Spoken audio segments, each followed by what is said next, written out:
ഡിന്നറിന് നല്ല അടിപൊളി ഇഡ്ഡലി ആയാലോ.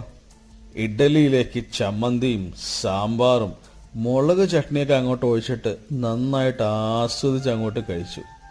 അത് കഴിയുമ്പോൾ തട്ടുകടയുടെ സ്വന്തം തട്ടുദോശ, അത് കഴിക്കാതിരിക്കാൻ പറ്റില്ലല്ലോ. പിന്നെ ദോശയുടെ കൂടെ എപ്പോഴുള്ള കോമ്പിനേഷൻ ഓംലെറ്റാണ്. അങ്ങനെ ഓംലെറ്റും പറഞ്ഞു.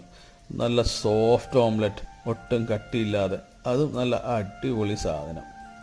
പിന്നെ തട്ടുകടയിൽ നിൽക്കുമ്പോൾ അവിടെ ഈ ഓംലെറ്റ് ഉണ്ടാക്കുന്നതും ദോശ ഉണ്ടാക്കുന്നതും ഒക്കെ നോക്കി നിന്നിങ്ങനെ ആസ്വദിച്ച് കഴിക്കുക, അതൊരു പ്രത്യേക കല തന്നെയാണ്.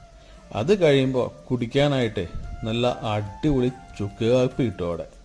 അപ്പം ഇതാണ് കൊച്ചിയിലെ മുരുകൻസ് ഇഡ്ഡലിക്കട, അഥവാ കലൂർ കത്രിക്കട റോട്ടിലുള്ള മുരുകൻ്റെ തട്ടുകട. നല്ല നൈസ് സ്പോട്ടാണ് കേട്ടോ. അപ്പോൾ നമുക്ക് ഒരുമിച്ച് യാത്ര ചെയ്യാം, ഒരുമിച്ച് ഭക്ഷണം കഴിക്കാം. അടുത്ത സെറ്റ് ഇഡ്ഡലി റെഡി ആവണം.